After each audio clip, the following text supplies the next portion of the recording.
Welcome back, our dear viewers. President Abdel Fattah al-Sisi on Monday witnessed the inauguration of the first phase of the harvest season of Egypt's future project for sustainable development. Addressing the inauguration of the first phase of the industrial zone and harvest season of Egypt's future project, President Sisi said that the partnership of the private sector is very important to the efficiency in management of the projects. To shed more light on the issue and this very important inauguration that took place yesterday, we are very much delighted to be joined over the phone by Mr. Walid Kamal, chemical engineer and agricultural business entrepreneur. Good morning, sir. Good morning. Have a good day. Have a good day, sir. Sir, to start with, how do you see the importance of yesterday's inauguration of the first phase of the harvest season of Egypt's future projects for sustainable development? Firstly, I would like to thank Nile TV to this call and invitation to support our national projects. We would like to share our experience as consultant, as entrepreneur in this field. All industries in Egypt is integrated. Yep. Integrated means we need the agriculture and we need to support other industries. For example, when we talk about agriculture, we talk about the food security. We talk about support to transportation because we use the fuel and other machines that support plastics which came from some products of agriculture like molasses which come from sugar beets. We need to support green transformation for fuel our cars to replace the carbon emission gases and petrols. All of this came from agriculture. Also textile, our clothes, which come from, for example, cotton or other products. We need to support paper work, the paper industry when we would like to make box. Also animal feeds to produce milk, to produce meat. So agriculture is one of the biggest business all over Egypt, and Egypt is leader and become a global leader in export of agriculture products. Yes. So this is very important to focus and to close the gaps and gradually going for sustainable development together to give or to support our country to be in progress. Yes, indeed. Sir, how can the future project enhance Egypt's food security from your point of view? Exactly. We gradually closing the gap, and from my experience, I consider this project as a pilot plant to be a big rule module to other investments in Egypt, which draw a big picture for investors. We have large investors in Egypt, and we have previous successful projects in Notaria City, in the Awainat, in Sadat City, in Salhiya City. All new projects now become crowded with international investors from over the world. From Spain, they came to invest in Egypt. From Kuwait, they came to invest and grow in Egypt. From Saudi Arabia, Egypt is pioneer, and this will return to the country by a lot of values. Yeah. Such a project, this will return to the company a lot of values. We maximize our hard currency. Also, we utilize our mineral resources from fertilizers, for example, which came from Egypt land, from Western Desert or from Western Desert. Also, a lot of laborers, a lot of engineers for agriculture field, new milk industry, new employment. A lot of values will came for all over Egypt food security and the national security. Indeed. Sir, as an entrepreneur in agricultural field, how do you think we can integrate promising youth in this sector of agriculture and agricultural manufacturing? Yes, and our young people is our big treasure. And we should utilize them well. We should look from leadership rule, from the father rule. Yeah. We should integrate them with us, engage them with us. more than 90% working in agriculture field is youth, because agriculture field also is a hard field. It's also in summer day, in sunny times, and they should come early to look after the crops, harvesting or baking or processing. So both youth means the man and the woman, the boy and the girl, because a lot of agriculture field, in fact, from young people who they have power to do their jobs. But engaging them need to focus how many of our these treasures who integrated or who engaged with us, how percentage. So we should categorize the engagement process to 3 categories. First is performer youth. They are performers, they do themselves, they have their own project, they go to look for opportunities, they are clever to do their own business. For example, own business to start with a small export company or a smart harvesting project, harvesting machine project. They can work locally, then they start themselves to work internationally. A lot of this sample I have seen, and they are ready in Egypt here in some cities, in exactly in my region, Louria, Sadat. I have seen a lot of them, but they work alone. They doing their own business alone. They woke up early alone, and they provide their project budget alone.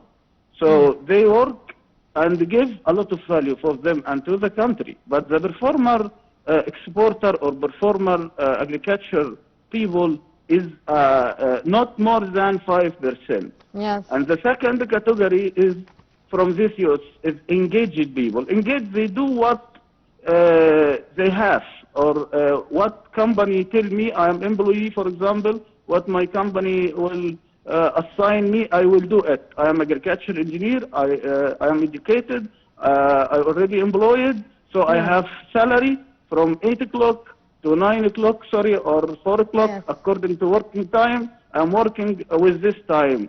After, I'm just employee. I take in my money. No problem if the project stop or project progress, they open new project or don't open, I'm just employee. And this category is approximately 30%, 30 to 40. Yeah. The problem with the third category, which is disengaged youth. Disengaged youth, they have a lot of certificates out of the field of such agriculture field, and they are not found a lot of chances, and they also looking forward opportunity to travel to work outside Egypt. Don't care he will work. He would like to work in other countries. He would like to escape from his main rule or from the fact. A lot of them over marriage times. A lot of them not working with sufficient money. They cover themselves or their family. So they are disengaged because they're not empowered. Yes. If we empower the youth with a good training for this project, to offer opportunities for training, give them responsibility, give them pilot plant and the chance. I will give you a new Delta Egypt or new project, 5 hectares or 5 sedans. If you proven your ability in such field, for example, greenhouses were inside this project. For example, I will give you a small refrigerators to freezing or to cooling the harvested products or agriculture products.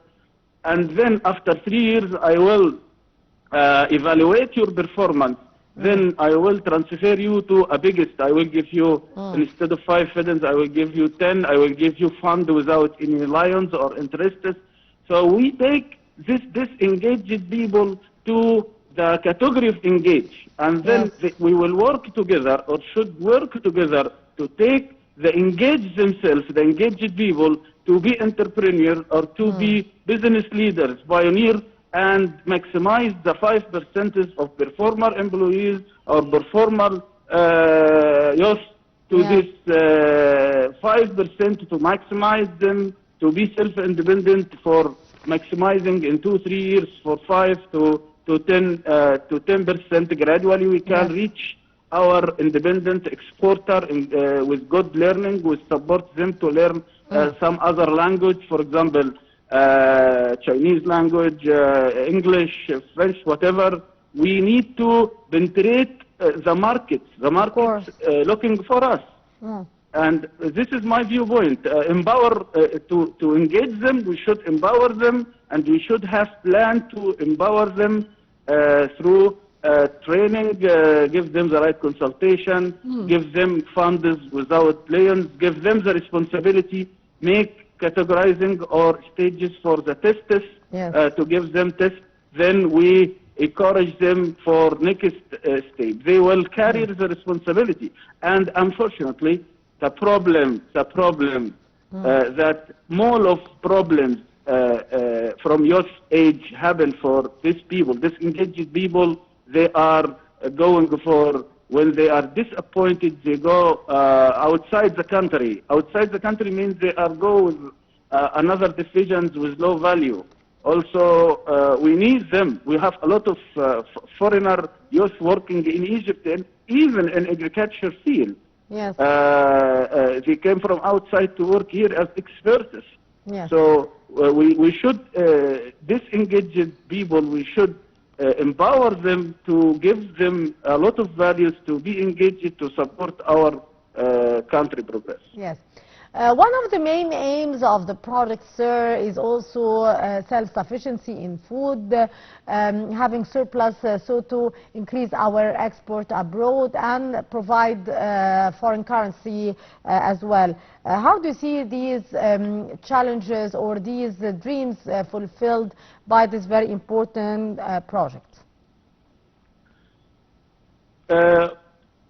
Also, I would like to share my experience. Yes, please. We should look for successful stories. Even in two cities only in Egypt, Sadat city, which is agriculture city, and Nobaria city, which is also agriculture capital city in Egypt, we have more than 72 processing stations for export. And few months ago for IBDA initiative, the presidential initiative for industry development, when Mr. President Abdel Fattah al-Sisi opened one of the largest complex for national projects in Egypt, MAPCO, when he gives a question for executive management, what supports us, the management executive said, our product quality. So we have quality product, and we have successful product in cooperation with IBDA initiative. We should refer to such projects, and we should maximizing the number of projects which interested and carefully with food safety. Then we should search for the markets. Yes. A lot of markets is open. I work abroad, and also I have a lot of experience with exporting fruits and vegetables outside Egypt. I have received our product outside while I'm working in Gulf area. I found Egyptian product have a good reputation. But how can we support the supply chain? How can we support quickly to take the tests and avoid any disturbance come through the supply chain and the quarantine and tests period? How we can close the gap for our packaging material for fruit and vegetables like carton. Now the carton bags or paper which we cover the fruits to be with the export specification, to fulfill with the export specification. Some of them come with hard currency, and sometimes they stop in customs and taking some time for clearance, so make shortage to provide the packaging material. Yes. Such gaps, if we close together, we will increase our export. Also, the international conference in Europe, like the most famous conferences in Germany, we should facilitate easy visa processing to give our young people, our youth, to be representatives. We should prepare them also before this conference, how they will deal, how they do international market, how they provide them with translators or support them to be educated with a good language. Yes, how we facilitate internet for so far or narrow areas farmers to be in touch with sending emails, sending samples, tests by internet. So these practices will support us to increase the export, our market share for agriculture product exporters. Also, we should make good invitation and worldwide conference in Egypt. Especially, we can do conference room in future Egypt project, which have a good progress and the challenge with presidential support and taking a big support from our Greek president himself. We should make like such good conference room and take entrepreneurs, people whom can attract these people. They have relation with them. They come to see our quality product, how we can provide organic foods, how we can cooperate with international United Nations agencies like FAO, Food and Agriculture Organization, how we can support our rural people, the small or young investors or farmers in Egypt with, for example, international fund organization like IFAD, International Federation for Agriculture Development, and how we make sure these funds go for right location, to right people, to give us a right income. Indeed, Mr. Walid Kamal, chemical engineer and agricultural business entrepreneur, thank you so much for your precious input. Our viewers now will go to a short break, and after that we'll be back to continue our segments in the breakfast show, so stay tuned.